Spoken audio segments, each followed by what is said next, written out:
नमस्कार दोस्तों, स्वागत है आपके ही चैनल पे इंडिया डिकोड में। और इस वीडियो में हम जानेंगे भारत vs जापान की टेक्नोलॉजी कंपैरिजन, जो आप जानकर हैरान हो जाओगे।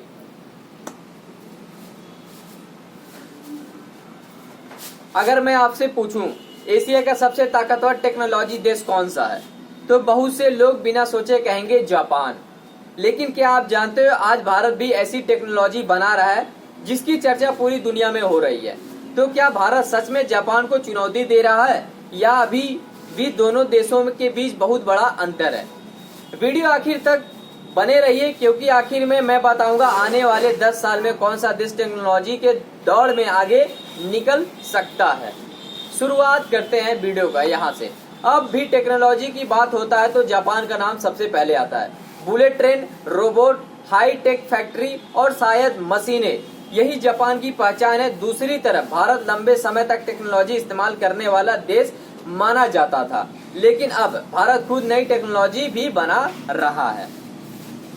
लेकिन सवाल यह है कि अगर जापान इतना आगे है तो दुनिया अब भारत की भी इतनी चर्चा क्यों कर रही है? जापान की ताकत। जापान में सदकों तक इलेक्ट्रॉनिक, ऑटोमोबाइल और रोबोटिक्स की दुनिया को नई दिशा दी। यही की कंपनियां बेहतरीन गुणवत्ता, कम खराबी और नई सोच के लिए जानी जाती हैं। जापान में यह साबित किया कि छोटी आबादी और सीमित संसाधनों के बावजूद अनुशासन और रिचार्ज से दुनिया में पहला बनाई जा सकती है। भारत की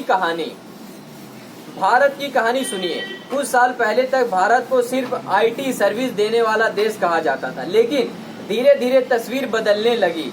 भारतीय engineer, startup, digital payment, special machine और नई टेक्नोलॉजी पर तेजी से काम करने लगे। आज भारत सिर्फ दूसरों की टेक्नोलॉजी इस्तेमाल नहीं करता, बल्कि कई क्षेत्रों में खुद नए समाधान बना रहा है। यही बदलाव दुनिया का ध्यान भारत की ओर खींच रहा है। लेकिन एक ऐसा क्षेत्र है जहां जापान आज भी भारत से कई कदम आगे है। हम सीधी तुलना करेंगे। अगर बात रोबोटिक्स और हाई प्रिसीजन मैन्युफैक्चरिंग की हो तो जापान अभी भी मजबूत स्थिति में है। लेकिन अगर बात सॉफ्टवेयर, डिजिटल सेवाएं, स्टार्टअप और बड़े पैमाने पर डिजिटल बदलाव की हो तो भारत तेजी से आगे बढ़ रहा है। यानी दोनों देश की ताकत अलग अलग है। एक हार्डवेयर में है मजबूत और तो दूसरा डिजिटल इनोवेशन में तेजी से आगे बढ़ रहा है। लेकिन आने वाले 10 साल इस मुकाबले में दिशा बदल सकता है।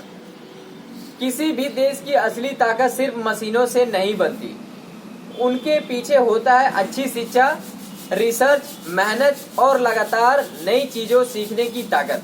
जापान में यह काम कई दशकों पहले शुरू किया। भारत अब उसी दिशा में तेजी से आगे बढ़ रहा है।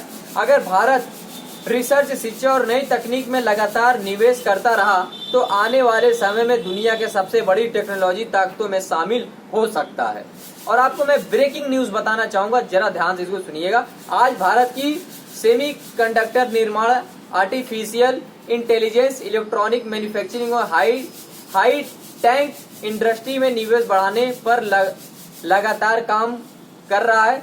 वहीं जापान भी नई पीढ़ी की चिप तकनीक, रोबोटिक और उत्तरत निर्माण तकनीकों में अपनी बढ़त बनाए रखने की कोशिश कर रहा है। यानी मुकाबला लगातार दिलचस्प जा रहा है। एंडिंग लाइन बोलना चाहूंगा इस वीडियो का।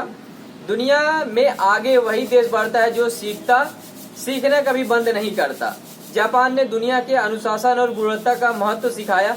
भारत दुनिया को सिखा रहा है कि युवा सोच, तेज बदलाव और नई आइडिया इतिहास बदल सकते हैं। अब फैसला आपके हाथ में। अगर आपको मौका मिले तो आप देश की टेक्नोलॉजी को भविष्य का नेता मानेंगे। कमेंट में जरूर बताइएगा, भारत या जापान। अगर आपको ऐसी ही आसान भाषा में दुनिया की टेक्नोलॉजी, अर्थव्यवस्था और देशों की रोमांचक तुलना को देखना पसंद है, क्योंकि अगली वीडियो में हम बताएंगे भारत vs चाइना, आखिर असली टेक्नोलॉजी सुपर पावर कौन है। मतलब हम इसी से रिलेटेड बताएंगे, दो देशों को कंपेयरिंग करेंगे और उसका जो भी डेवलपमेंट रहेगा, जो भी उसका ग्रोथ रहेगा, आपको हम बताएंगे। मिलता हूं मैं अगली वीडियो में फिर किसी एक और नए टॉपिक के साथ। तब तक के लिए दोस्तों, जय हिंद। तेरे सारे